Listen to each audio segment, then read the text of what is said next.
Bonsoir amis de Facebook, bonsoir amis du monde entier, bonsoir, Raphaël Ngoma, votre présentateur. Ce soir, je reviens encore pour vous parler de la politique en RDC. La politique en RDC, on parle de Bitakwira. L'UNS n'est pas un boulevard. RDC, une sépulture de Lumumba sera donc érigée à l'échangeur de Limete. Béni, un officier de FRDC, un chef de Mai Mai, tabassé à mort. Carline Zanzu, la tête d'une mission sécuritaire à Béni. Patrice Lumumba, symbole du combat pour l'indépendance. Ambassade de Chine en RDC 60 ans après sa disparition. Usine Union Sacrée, le véritable enjeu est d'extirper vraiment certaines choses. Des députés de Katumbi courtisés par Félix Tshisekedi. RDC 17 janvier 1961 à 17 janvier 1961 au 17 janvier 2021, 60 ans déjà depuis la mort de Lumumba et ça fait aussi 60 ans d'indépendance. L'ANOJEC de Constant Mutamba réitère son appartenance à l'Union Sacrée. Bien sûr, Béni procède de 8 militants et voilà, Martin Fayulu réclame qu'on les laisse tranquilles, ces militants. Voilà. Comme annoncé la politique en RDC, les ministres Boussa, Panda, Biloussa et Paloukou ont confirmé leur appartenance à la majorité parlementaire. Voilà, donc il n'y a que des gens qui viennent.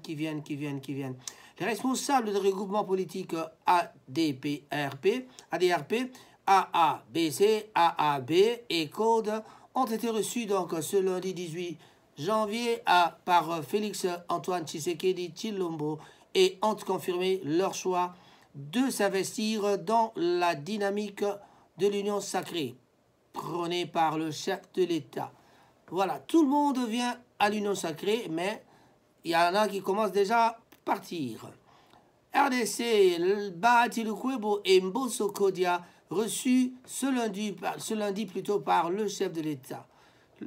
Le chef de l'État a reçu donc ce lundi 18 janvier, chacun à son tour, Modeste Bahati Lukwebo et Mbosso Kodia Pwanga, respectivement informateur et président du bureau d'âge de l'Assemblée nationale. Ces deux personnalités étaient venues donc présenter au chef de l'État le rapport intermédiaire de leurs activités. Béni, le gouverneur Kassivita loue l'engagement de l'Église catholique dans le retour de la paix. Le gouverneur du Nord Kivu, donc Carline Nzanzu Kassivita, a pris donc part à une messe ce lundi 18 janvier 2021 avec à sa suite une délégation composée des officiers de l'armée et de police ainsi que quelques députés provinciaux élus de Béni, ville et territoire organisés pour la paix et mémoire des victimes des massacres de la région de Béni, en collaboration avec la délégation des évêques de l'Association des conférences épiscopales de l'Afrique centrale, ACEAC en sigle, qui séjourne donc à Béni.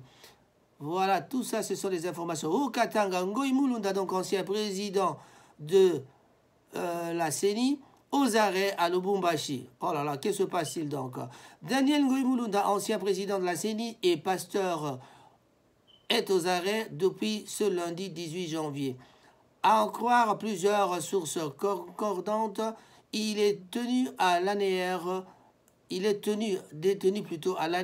et ces policiers auraient un mandat contre ce pasteur. Selon ces mêmes sources, sa prédication à l'occasion des 20 ans d'assassinat de Mzee Laurent Désiré Kabila, bien sûr, où il avait donc profité pour dénoncer la dictature sous le règne du chef de l'État actuel, M. Félix-Antoine Tshisekedi, serait donc à la base de cette arrestation. Notons que Daniel Ngoï Mulunda était à la tête de la CENI lors des l'élection présidentielle et législative de 2018 en RDC. Eh oui, on avait dit ils vont commencer à être arrêtés un par un. Moindre faux pas, on vous arrête. Ça, c'est ce qu'eux, ils appellent la dictature. État de droit ou dictature, on se pose la question. La RTPC, donc via le projet RAM, installe Wi-Fi gratuit donc à l'ISTA. Le président de l'autorité régulation des postes et des télécommunications du Congo, Christian Katende, a eu donc une séance de travail le dimanche 17 janvier à l'Institut supérieur des techniques appliquées ISTA en vue d'aller donc des hotspots Wi-Fi gratuits au profit plutôt des étudiants en marge du projet RAM. Voilà. Les étudiants sont gâtés cette fois-là. Prof Mbata.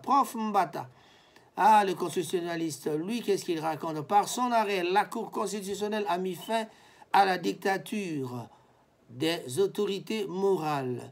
Dans une tribune publiée donc le dimanche 17 janvier de cette année, bien sûr, est intitulée Arrêt Cour constitutionnelle, Arrêt R Constitution 1453 de la Cour constitutionnelle, c'est la fin de la dictature autoritaire des autorités. Voilà, la dictature des autorités. Le constitutionnaliste André Mbata revient donc sur les conséquences de cet arrêt sur la vie politique en République démocratique du Congo. André Mbata, professeur de droit constitutionnel, affirme que l'arrêt de la Haute Cour consacre la fin de la dictature des autorités morales au sein des regroupements politiques. Une situation qui, selon lui,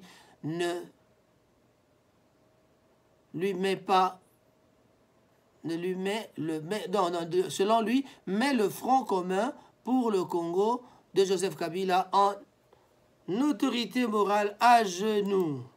Voilà. Si l'autorité morale est mise à genoux, ça, on ne sait pas. Moi, je vous avais dit hier, on se pose la question de savoir si c'est l'affaiblissement de Shinarambo ou bien c'est peut-être un petit recul que M. Shinarambo nous a fait. Patrice Lumumba, symbole du combat pour l'indépendance. 60 années se sont écoulées depuis l'assassinat de M. Patrice Emery Lumumba. Les Congolais donc commémorent aujourd'hui la disparition de celui qui a réussi à arracher donc l'indépendance d'entre les mains de la Belgique. Retour sur son parcours élogieux. Donc au départ, employé donc le travail de Patrice Emery Lumumba dans une société minière constitue donc le déclic. C'est là que le futur homme politique découvre que les matières premières de son pays, bien sûr, jouent un rôle capital dans l'économie mondiale, mais aussi que les sociétés multinationales ne font ne font rien pour se mêler des cadres congolais à la gestion des richesses. Ainsi donc, il décide de militer pour un Congo uni, se distinguant en cela des autres figures indépendantistes dont des partis constitués davantage sur les bases éthiques dont sont donc favorables au fédéralisme. Voilà, en 1956, il est jugé donc pour avoir détourné le fonds de compte de chèques plutôt postaux de Stanleyville, actuel Kisangani, est condamné à 1 an de prison. Libéré par anticipation, il reprend ses activités politiques et travaille comme directeur des ventes dans une brasserie. Au même moment, il est désigné président des associations des évolués de Stanleyville. Donc, il s'est engagé à l'époque, ça s'appelait Stanleyville. Dans l'entretemps, le pouvoir colonial libéral, les activités politiques en vue des élections municipales de 1957. Et en 1958, waouh, il est invité à l'exposition universelle de Bruxelles, mécontent de l'image paternaliste de la Belgique, il décide à son retour de créer son parti, le mouvement nationaliste congolais MNC, à Léopoldville le 5 octobre plutôt 1958. En décembre 1958, Patrice Emery Lumumba participe à la conférence des peuples africains à Accra. La rencontre plutôt avec Frantz Fanon, Kwame Nkrumah et autres éveille donc encore une fois sa fibre patriotique. Voilà. À son retour, il fait donc le compte rendu devant plus de 10 000 personnes au congrès donc national du MNC. En octobre 1959, les gendarmes tirent sur la foule, faisant donc 30 morts et des centaines de blessés arrêtés quelques jours après. Donc Lumumba est jugé et condamné à 6 mois de prison le 21 janvier 1960. La table ronde de Bruxelles, les acteurs politiques congolais exigent la libération de Lumumba avant de participer à ces assises. Leur pression finit par payer. Lumumba est libéré et il rejoint directement Bruxelles pour la table ronde. Ainsi, la date du 30 juin est fixée pour la proclamation de l'indépendance de la République démocratique du Congo. Chers amis, cette histoire est vraiment une histoire vraie et c'est une histoire qui a vraiment fait de Lumumba un homme politique tout à fait très important de la RDC parce que il était en prison pendant que les autres étaient partis assister à la table ronde en 1960 en Belgique. Mais, en tout cas, soudainement, les gens ont décidé qu'on ne peut pas... on ne peut pas laisser notre ami en prison. Vous, si vous voulez qu'on parle, qu'on discute, il faut la présence de Lumumba ici. Alors, la présence de Lumumba a été exigée et il est venu, d'où est sorti, après cela, après beaucoup de discussions, d'où est sortie la date du 30 juin pour que le Congo soit octroyé, donc l'indépendance du Congo soit octroyée à cette époque. Vraiment, c'était avec la présence de M. Lumumba. Voilà un homme à qui on ne peut pas vraiment oublier Lumumba. Donc aujourd'hui, on ne peut pas oublier un si grand patriote comme lui.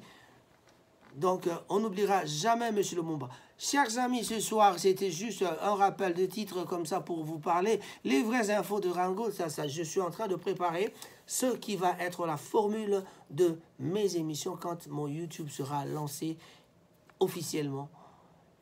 Je vous dis et je vous remercie. Rango, ça c'est votre présentateur. Au revoir.